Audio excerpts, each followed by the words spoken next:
2020 жылдын 12 февралында Жусуп Баласагын атындагы Кыргыз Улуттук университетинин кичи жыйындар залында Китеп майдан аталышындагы семинар болуп өттү.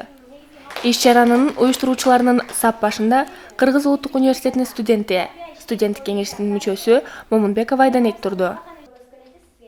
Семинарга белгилүү акын, журналист Зайырбек Ажыматов катышып, иш-чаранын жүрүшү туурасында төмөндөгүлөргө токтолду. Эми негизи эле мындай китепке, агартууга байланышкан баардык иш-чара азыркы мезгилде актуалдуу, керек.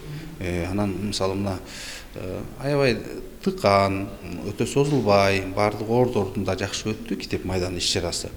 Анда биз ошол китептин маңызы жөнүндө, анан ал китеп окуунун жакшы жактары жөнүндө сөздөр уктук. Анан студенттер дагы мына суроо жоопторго жигердүү катышып беришти.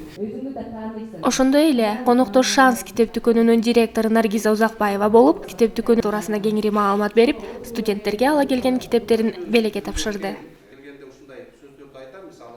Чыгыш адабияты жана искусствосу басма компаниясы деп аталчубуз, азыр Шанс компаниясы деп аталып калдык.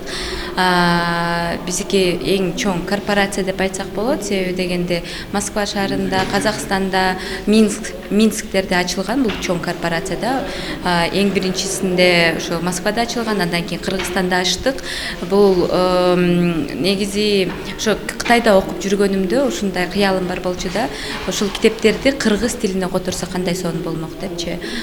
Ошол кыялым азыр ишке ашып, көптөгөн жакшы китептерди кыргыз тилине которуп атабыз. Семинардын жүрүшүндө китеп окуу, азыркы учурдагы китептин орду туурасындагы сөздөр сүйлөнүп, коноктор менен суроо жооптор болуп, китептер белекке таркатылды. Белектер Шанс китеп дүкөнүнүн демеушчүлүгү аркасында берилди. Актилек Исаков, Бекай Омуралиева, Баласагын ТВ.